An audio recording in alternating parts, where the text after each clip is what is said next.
जय माता दी सभी को, हर हर महादेव। आज जो मैं तिलक बनाने की विधि आप लोगों को बताने जा रही हूँ वह छोटी सी है लेकिन बड़ी ही चमत्कारी है। इसमें इस तिलक में वशीकरण, सम्मोहन और आकर्षण क्रिया यह सब होती है। मेरे पास में है सफेद लक्ष्मणा के फूल, तुलसी और सहदेवी। आपको तुलसी की जड़ लेनी है, सहदेवी की जड़ लेनी है और सफेद लक्ष्मणा के फूल लेने हैं। आपको रवि पुष्प या फिर रविवार के दिन हस्त नक्षत्र हो तो एक दिन पहले इन पौधों को निमंत्रण देना है। फिर सुबह प्रातः सूर्य उदय से पहले आपको इन स्नान कर और इन पेड़ के पास जाना है। जाने के बाद में आपको ओम नमः शिवाय का जाप का उच्चारण करना है और किसी से ना तो निमंत्रण देते वक्त किसी से बातचीत करनी है, बोलना है, किसी को बताना है ना। यहाँ सुबह लाते समय तो आप जहाँ भी सफेद कटहरी हो वहाँ पर निमंत्रण देते हैं। फिर आप शनिवार के दिन, फिर रविवार के दिन प्रातः इसके पौधे के पास जाकर जितने भी इसके पौधे के ऊपर फूल है वह सारे फूल निकाल लाइए। फूल लाकर घर आ जाइए। घर आकर ओम नमः शिवाय का जाप करते हुए आप धूप दीप नैवेद्य अर्पण कर ज्यादा नहीं तो आप 108 बार ओम नमः शिवाय के जाप से इसको अभिमंत्रित कर इन तीनों वनस्पतियों को चंदन के साथ में सबकी जड़ को अच्छे से पीस कर और आप यदि हवन करें तो सबसे अच्छा है।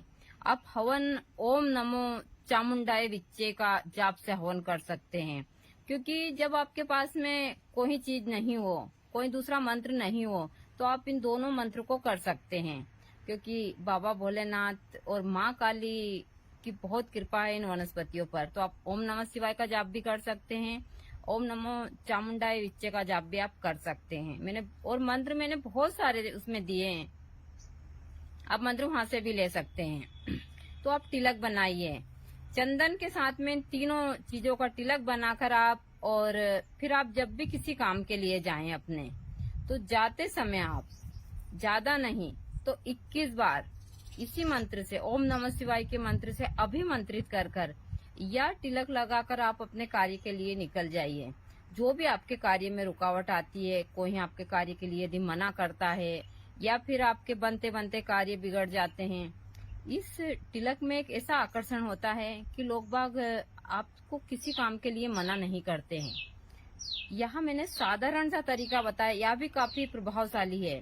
लेकिन यदि आप इसको पूरे मंत्र को अच्छे से आप अच्छे योग में सिद्ध कर लेते हैं और फिर सही तरीके से इन वनस्पतियों को लेते हैं और प्रयोग में लाते हैं, तो यह किसके बारे में बताता है कि त्रिलोक को वशीकरण करने की क्षमता रखता है। मैंने इसे इनके बहुत सारे प्रयोग दिए हैं, लेकिन इसके फूल का पहली बार दिया है।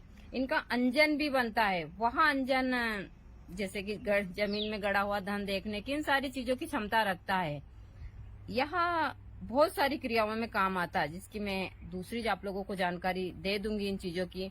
लेकिन आप इसका तिलक बनाकर और अपने जीवन को सुखी बना सकते हैं। इसमें कोई नहीं है। एक दिन पहले आप निमंत्रण दीजिए गोधूली बेला में, दूसरे दिन आप प्रातः ओम नमः शिवाय का जाप करते हुए जाइए।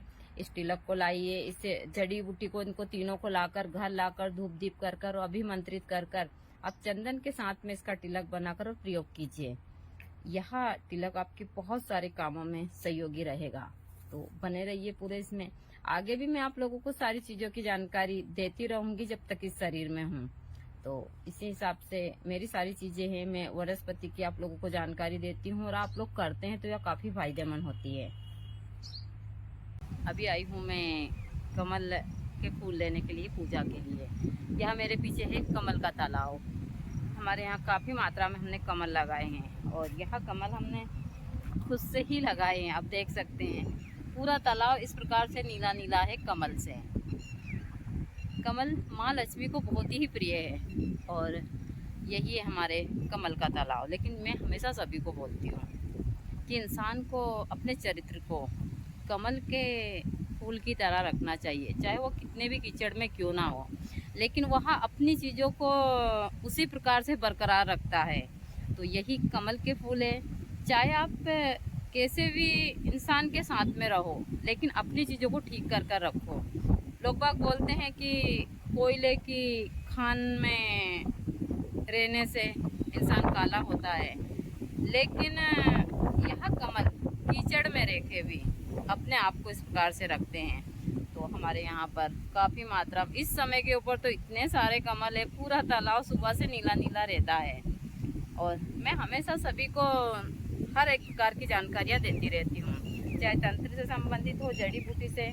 ऐसे कमल बहुत सारे मतलब आयुर्वेदिक चीज़ों में भी काम आते हैं। हमारे यहाँ बहुत तेज़ हवा चल रही है और अभी कुछ दिन में ही मतलब लगता है बारिश वापस आ जाएगी, लेकिन अभी तो यहाँ का मौसम बहुत ही अच्छा है, ठंडी ठंडी हवा चल रही है, सब दूर हरा हरा है और बहुत तेज़ धूप भी है। सुबह का समय हल्का बदल है और यही है हमारा कमल का तालाब। इस साइड है, उस साइड, मतलब जितना बड़ा हमारा गड्ढा है सब में पानी भरा है और कमल है। बहुत सारे ऐसे किसान हैं जो तालाब को मतलब उसके ऊपर कब्जा कर कर सारी चीज़ें, इस तालाब का गहरीकरण हो जाए तो यहाँ मेरा आश्रम भी स्वर्ग हो जाए और यहाँ की सारी चीज़ें भी बहुत अच्छी हो जाए। तो यही हमारे यहाँ का सुबह का दृश्य है। दूसरा, मैं हमेशा बोलती हूँ कि यहाँ जो समाज है, इस समाज की कुछ अलग ही चीज़ें हैं। यहाँ पर सभी लोग बोलते हैं, ज़्यादातर लोग, कि यह पुरुष प्रधान समाज है, लेकिन ऐसा नहीं है। मैंने जहाँ तक देखा है आज के उसमें पुरुष प्रधान समाज नहीं है। यह जो समाज है, इस समाज में एक महिला ही महिला की दुश्मन है। मेरे पास में बहुत सारे ऐसे फ़ोन आते हैं। आगे इस विषय के ऊपर मैं और किसी दिन बात करूँगी। अभी तो आई हूँ मैं सुबह के कमल के फूल लेने। सुबह का दृश्य इस प्रकार से है, हर जगह यहाँ पर हरियाली फैली हुई है और मैं चाहती हूँ कि इस तालाब का गहरीकरण हो, तो मैं पूरे तालाब में फिर इस प्रकार से कमल लगा सकूँ, यहाँ पर बहुत सारे पेड़ पौधे लगा सकूँ और हर जगह यहाँ पर हरियाली हो जाए। सुबह ठंडी ठंडी हवा चल रही है और ठंडी हवा के साथ में ये हमारे यहाँ का सुबह का दृश्य है जो बहुत ही सुंदर है। तालाब में पानी इतना अच्छा लहर लहर कर रहा है हवा से, जो बहुत उस हिसाब का दृश्य। चलो आ जाओ राजा। तो यही हमारे यहाँ का सुबह का दृश्य है जो बहुत सुंदर है, हर जगह हरा हरा है, सारी हरियाली है, हमारी चंपा है। जैसा मैं बोल रही हूँ कि बहुत सारे किसान हैं जो इसके ऊपर ट्रैक्टर चलाते हैं, फसल नहीं बो पाते हैं, लेकिन एक अंदर इंसान के अंदर प्रकार की सर्पगंधा है जिसके बारे में मैं हमेशा बताती रहती हूँ। तो यही है सर्पगंधा का पौधा जो काफ़ी बड़ा है और मैंने इस साल इसके काफ़ी पौधे बनाए हैं। कम से कम ज़्यादा नहीं तो 10-12 पौधे मैंने तैयार करे हैं जो इस साल मैं लगा दूँगी। तो यही है सर्पगंधा। इसके बारे में बहुत सारी भ्रांति है कि जहाँ पर यह जड़ी बूटी होती है वहाँ सर्प वगैरह नहीं आते हैं, लेकिन ऐसा कुछ नहीं है। बहुत सारी चीज़ें हैं जिनका खुलासा मैं अपने वीडियो के माध्यम से करती रहती हूँ और लोगों को ये बातें भी बुरी लगती है। तो हमारे यहाँ वनस्पति का भंडार है। अभी मैंने कुछ जड़ी बूटियाँ मंगवाई भी हैं